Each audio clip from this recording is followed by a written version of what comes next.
Gandang araw po sa inyo mga kababayan. Welcome po sa ating programang Linawin Natin. Pag-usapan natin ngayon, ito pong 10 top 10 priority bills ni Senator Dante Marcoleta. Ito yung kanyang mga tatrabahuhin. Paano po kaya yung mga senador na hindi pa nakakapagpasa ng kanilang mga priority bills? Ano kaya gagawin po nila? Tatanong lang mga kababayan. So dito po tayo sa 10 bills na inihain po ni Senator Marcoleta. Una, itong bantay presyo ng LPG. Paglikha ng isang automatic pricing mechanism para mabantayan at masiguro na akma at tama ang presyo ng LPG. So napakagandang panukala po ito kung ito ay may sasabatas. Malaking tulong ito sapagkat pataas ng pataas yung presyo ng LPG.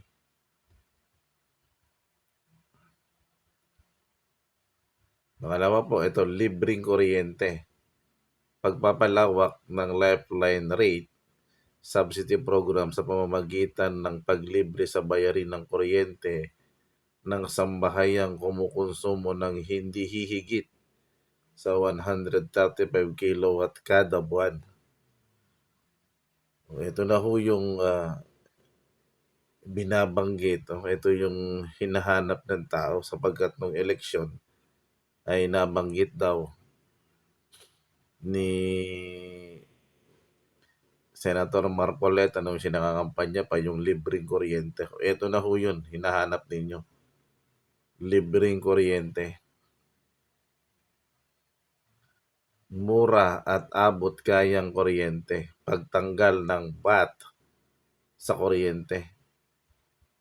So isa rin po ito makakatulong para bumaba ang ating kuryente. Kung hindi man malibre, alisin yung VAT sa kuryente. Kuryente galing basura. Naglalayong isulong ang paggamit ng teknolohiya ng paglikha ng kuryente mula sa basura bilang solusyon sa problema ng basura at kakulangan ng kuryente. So ito maaaring magamit sa napakaraming basura. Hindi na nga alam kung saan itatapon, saan paglalagyan. Kaya itong panukalang batas po nito ni Senator Marcoleta, malaki ang may tutulong nito sa problema sa basura at kakulangan sa kuryente. Bida ang barangay. Paglikha ng Barangay Affairs and Development Commission sa ilalim ng DILG, isang ahensya na mamumuna sa kapakanan at kaunlaran ng mga barangay. Noong campaign period, isa po ito sa nabanggit ng ating senador. At sa amin, sa akin bilang ay gusto rin natin na talagang mabigyan din ng atensyon ang mga barangay sapagkat pag umunlad ang barangay, siyempre, bayan ang uunlad, Pilipinas ang uunlad. Ano po? At para walang barangay na nahuhuli.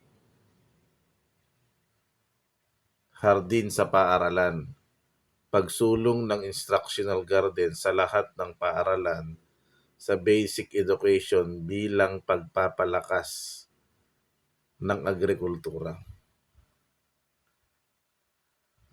Ito bang bagamat merong tinatawag na gulayan sa paaralan, hindi lahat ay ng paaralan ay merong gulayan. Kaya sa pamamagitan po nitong batas na ito, talaga kung isasama nila sa curriculum, mas maganda talagang bawat school, bawat paaralan ay magkakaroon po nitong hardin sa paaralan.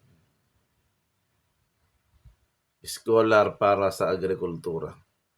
Paglikha ng scholarship program sa mga kurso sa agrikultura para sa lahat at higit lalo sa anak ng mga magsasaka at mangingisda. Napakagandang programa po ito sapagkat kokonti yung mga nag-aaral ng agrikultura. Sa pamamagitan po nito, mahihikayat pa yung maraming mga kabataan na mag-aral ng agrikultura. Ano po? Yung mga anak ng mga magsasaka, maging scholar at ang kurso rin nila ay maging agriculture din. Tutuloy nila yung hanap buhay ng kanilang magulang. Libreng abono at pestisidyo. Pagbibigay ng subsidy sa pagbili ng abono at pestisidyo ng mga magsasaka. Ito ang kulang. Ito ang dapat ibigay na tulong para po sa mga magsasaka.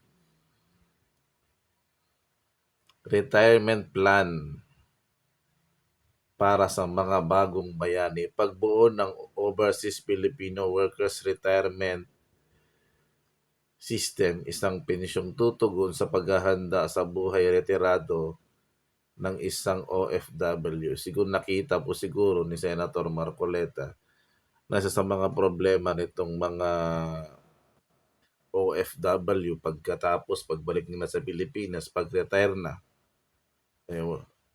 yung iba walang pensyon. O kaya sa pamamagitan po nitong panukalang batas na to, magkakaroon ng pensyon yun pong mga OFW.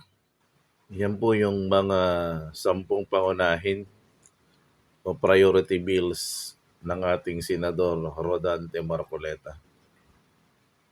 Maalala nyo siguro, noong campaign period, talagang ipinagsisigawan ko itong si Senator Marcoleta na iboto natin, mga kababayan. At yung mga batas na panungkala niya ngayon, talagang pumapabor sa mga kapwa natin may hirap na mga Pilipino. Ito ho yung banggit ng ating senador. Pangunahin sa aking mga panukala ang pagsulong ng murang kuryente. Panahon ng ating tugunan ang paghihirap ng ating mga kababayan at mabigyan sila ng laban sa pang-araw-araw. Sana po, sana umaasa tayo na ito ay magiging ganap na batas, lalo na yung pagpapababa, lumalibre, no? Yun pong presyo ng kuryente sa gumagamit, lalo na sa mga may hirap. Lamang po at maraming salamat sa inyong panonood at pakikinig dito po sa ating programa.